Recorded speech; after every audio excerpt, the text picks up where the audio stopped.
Chapter 25. Sri Sadguru said, "This chapter summaries the contents of Book 4 that narrates the life story of Sri Krishna Chaitanya. The first chapter tells that Sri Krishna himself descended the earth as Sri Krishna Chaitanya to protect Bhagavata Dharmam. In the second chapter, in the episode of Mahatma Keshava Pandit, who gave up all attachments due to darshan of Sri Krishna Chaitanya and left for Brindavan. In chapter 3, Sri Shyama Sundara appeared with all grace for the sake of ascetic Madhavendra and gave him delicious milk to drink. The chapter 4 tells how Sri Krishna Chaitanya had the darshan of the Vishnupada at Gaya, got maddened with immense sweetness of prema bhakti, and reached Navadvipa, lamenting all the way. Chapter 5 tells us that Sri Mahaprabhu exhibited innumerable wonderful pastimes at Navadvipa and remained constantly engaged in chanting the divine names of Lord Krishna along with many devotees. In chapter 6, the marvelous story of Haridasa is narrated, telling in detail the glory of the divine names. In the seventh chapter tells us of Sri Krishna Chaitanya being immersed in the nectar of Krishna Bhakti, taking sannyasa and going to Jagannatha Puri.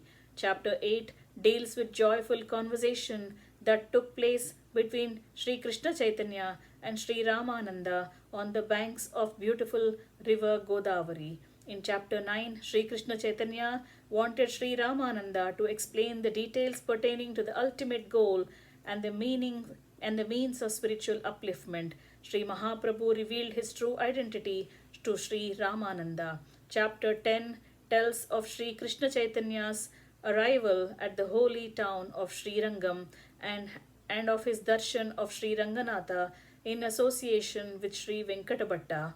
The 11th chapter describes Sri Krishna Chaitanya's journey through the dense forest of Sri Brindavan. The whole time he engaged in chanting the sweet divine names of Sri Krishna. In chapter 12, Sri Krishna Chaitanya arrived in Sri Brindavan and became maddened with ecstasy. He roamed about the supreme abode with ardent devotion, visiting all the holy places connected with the divine pastimes of Lord Krishna. Chapter 13 tells us how Bhagavan Sri Krishna Chaitanya wandered about Sri Brindavan, consumed by his ardent search for Lord Krishna. Roaming about Sri Brindavan, Sri Krishna Chaitanya reached the foot of Govardhana hill and had the darshan of Lord Srinatha as told in the 14th chapter.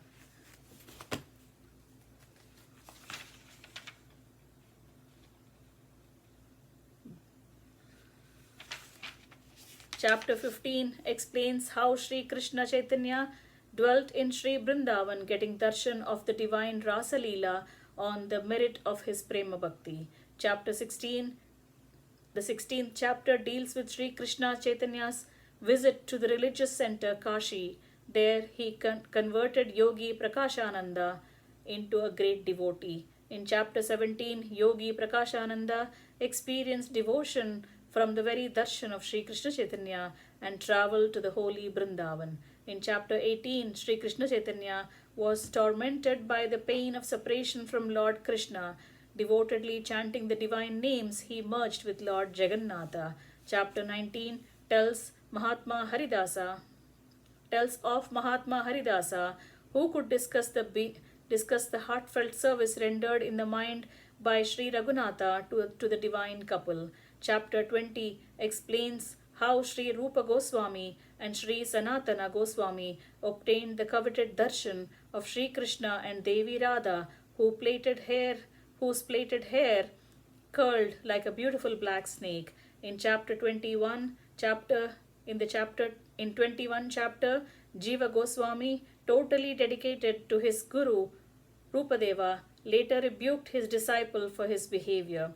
Preceptor defeated a scholar who has abused his guru.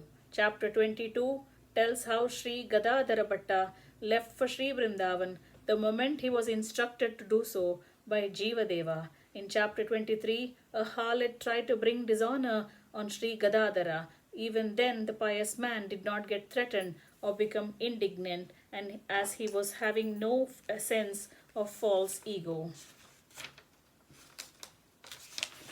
Chapter 24 tells how Mahatma Shri Madana Mohana gave up his service in the court of King Akbar and reached Shri Brindavan. The contents of Book 4 are given here in a nutshell as a convenience for the readers and listeners to facilitate them in remembering these stories. He who reads with reverence this Vaishnava Samhita regularly reaches the transcendental abode of the Absolute, Eternal Being. Glory to Sri Sadguru, glory unto Vaishnavas, glory unto Lord Madhava, and glory unto Sri Premika. Thus ends chapter 25, entitled Katha Sangraham of Book 4 of Sri Vaishnava Samhita, composed by Sri Krishna Premi Mahaprabhu, who dwells in the luscious sweetness of the divine bliss emanating from the lotus feet of Sri Bhagavannama Bodhendra Swamigal, who descended the earth as a savior of all beings, the universal preceptor, the Parivrajaka, a wandering saint, and the Paramahamsa, a realized soul.